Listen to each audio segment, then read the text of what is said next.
Le Premier ministre qui exhorte donc Total Energy à faire des efforts supplémentaires alors que la compagnie pétrolière plafonne déjà ses tarifs. Est-ce que la major française, Guillaume ou Jean-Marc, peut en faire plus?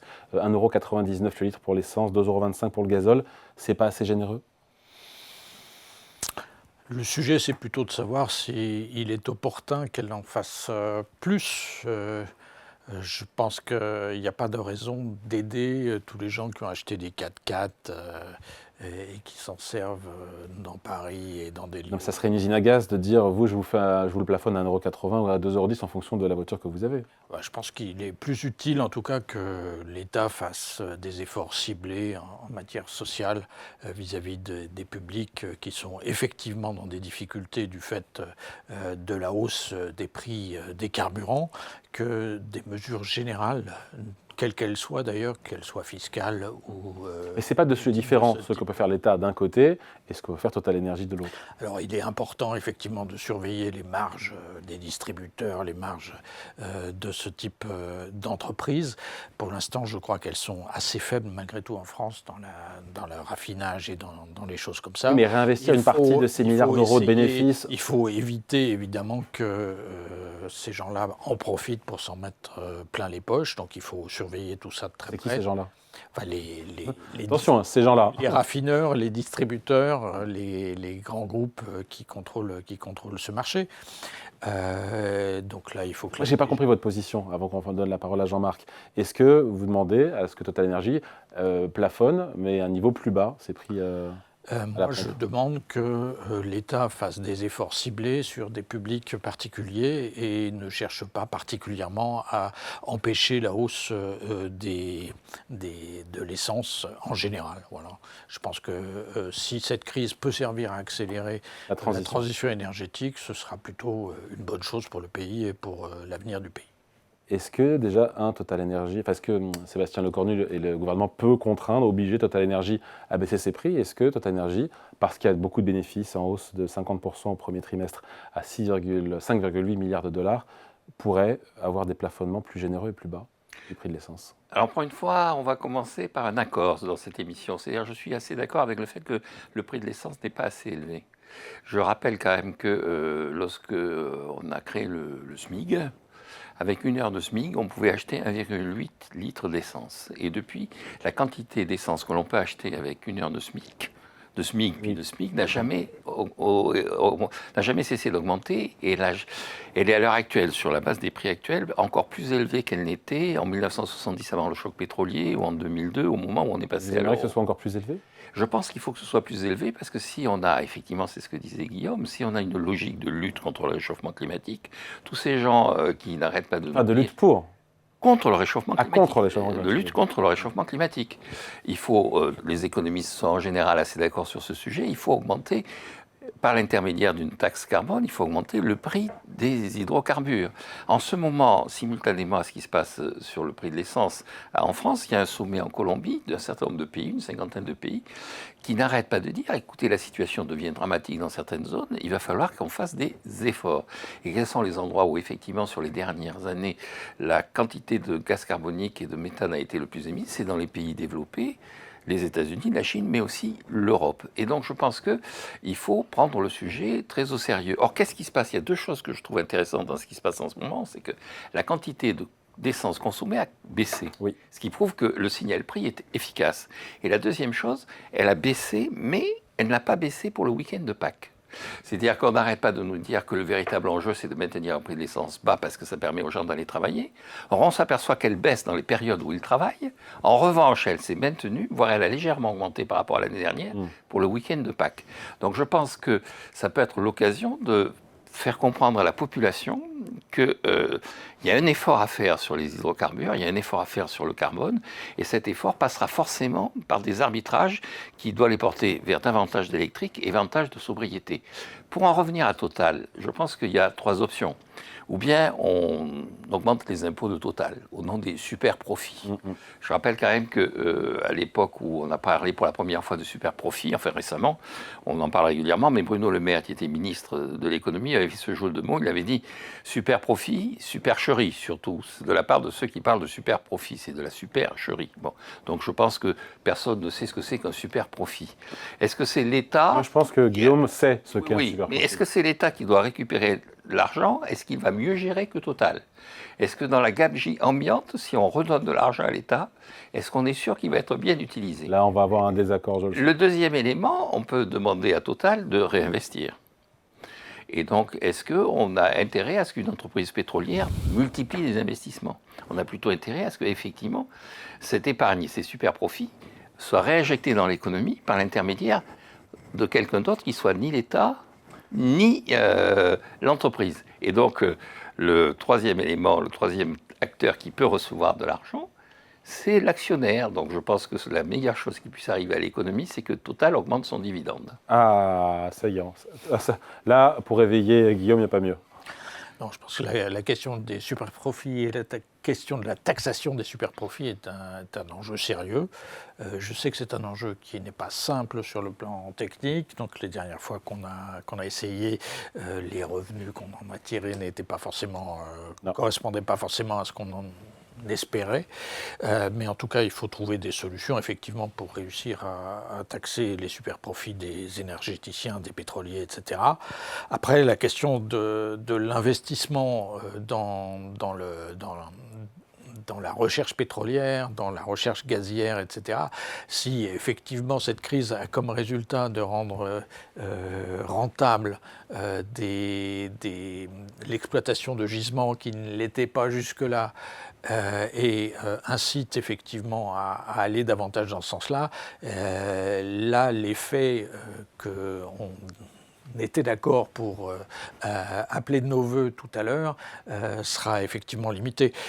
Donc oui, il faut réussir, malgré cette hausse des prix, à réduire non seulement la consommation, mais aussi la production et la recherche. Est-ce que le Premier ministre, est-ce qu'il peut contraindre, le Premier ministre, le gouvernement, Total Energy, à baisser les prix dans les stations-service, avec cette menace derrière qui planerait d'une taxation des super profits, sachant que Total Energy a répondu qu'il n'y aurait plus de plafonnement des prix à la pompe s'il y avait une taxation des... Moi, je préférerais clairement une taxation des super-profits qui soit Mais il y a super-profit, on peut dire qu'il y a super-profit. Mais bien sûr, parce que c'est qu'un super-profit. Bien sûr. Il y a un super-profit, il y a en tout cas une situation aberrante quand il n'y a pas de concurrence. Donc si l'État veut agir, il peut regarder effectivement quel est l'état et le degré de concurrence. Or, en termes de concurrence, Total est aussi en concurrence avec les autres, puisque un certain nombre de distributeurs disent même qu'il y a trop de concurrence et que l'action de Total est en train de les mener à leur perte. Donc la concurrence joue.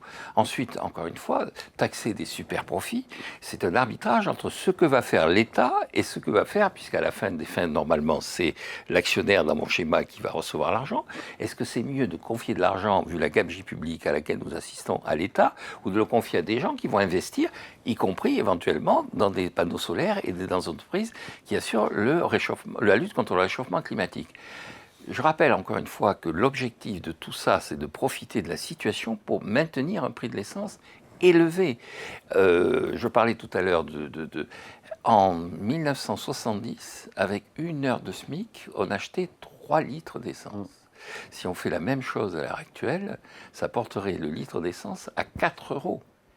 Or, il y a un certain nombre d'économistes qui commencent à dire, mais pourquoi est-ce qu'on n'assume pas le retour à des situations qui étaient des situations qui ont été vécues par les générations précédentes sans qu'il y ait des cris d'orfraie? Un des enjeux, c'est la question de la stabilité et de l'instabilité des prix. Donc effectivement, pour que ça ait un impact de long terme positif, il faut une certaine stabilité des prix des carburants à des niveaux élevés. Donc là, ce qui est en train de se passer au niveau de la guerre contre l'Iran devrait permettre justement d'atteindre ce type de choses, dans la mesure où beaucoup d'infrastructures de production ont été détruites ou endommagées, et que donc même si le détroit d'Ormuz s'ouvrait demain, parce que Trump et les Iraniens ont trouvé un accord, on ne comblerait pas immédiatement, et même très rapidement, les déficits actuels de production sur ces marchés. Donc ce qu'il faut surtout, c'est que l'État assure un prix élevé des carburants sur la durée et que tous les acteurs économiques soient convaincus que ces prix élevés se maintiendront au cours des années prochaines pour qu'ils investissent dans d'autres choses. Donc, mais pour répondre à votre question plus directement sur la fixation des prix, la loi est claire. Depuis 1986, il n'y a plus de contrôle des prix dans ce pays et c'est plus l'État qui détermine les prix. 2, vous avez l'exemple de ce qui s'est passé au moment du début de la guerre en Ukraine, où effectivement il y a eu là aussi une poussée dans la hausse des prix. Et à l'époque, Bruno Le Maire avait réuni un certain nombre d'intervenants, dont il y avait Total, mais il n'y avait pas que Total. Et à un moment donné, des représentants de la distribution lui a dit « Mais si on va vers ce que vous nous demandez, on va perdre de l'argent ». Alors Bruno Le Maire avait dit « Bon, et alors ?» Et il avait dit « Écoutez, d'abord c'est contraire à la loi, on n'a pas le droit de faire de la vente à perte ». Et Bruno Le Maire lui avait répondu « Mais écoutez, il n'y a aucun problème, à ce moment-là, on va changer la loi ». Et il y a quelqu'un d'autre autour de la table qui avait dit « Oui, en fait, faire de la vente à perte, ce n'est pas uniquement un problème juridique, c'est aussi un problème de bon sens économique.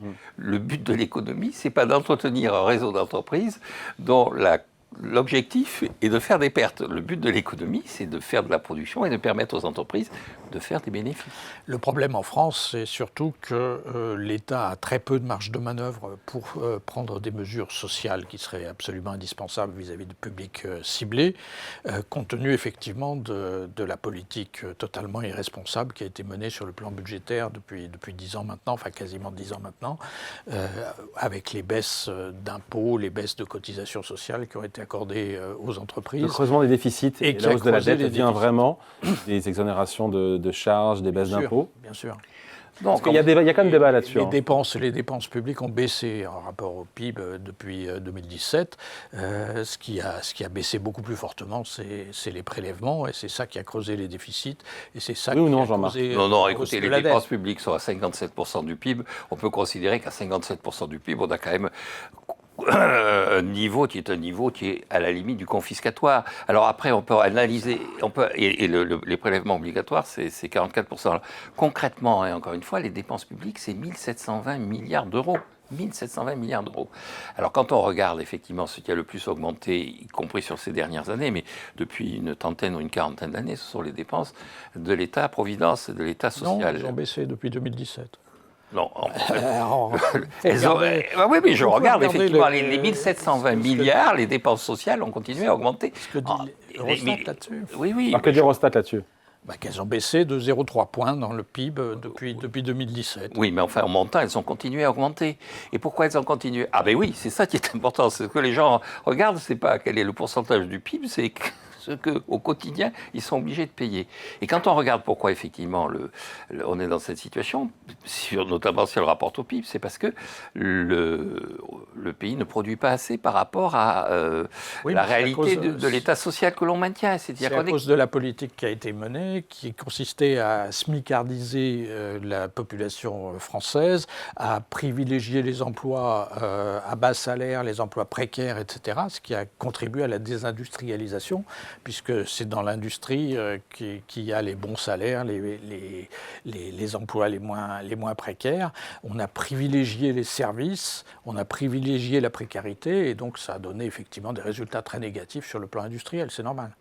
On a privilégié surtout l'oisiveté. C'est-à-dire qu'on a un modèle social qui repose sur l'endettement, qui se substitue au travail. On a quand même un pays où on travaille 664 heures par an par habitant, alors que nos voisins allemands travaillent 770 heures. Mais non.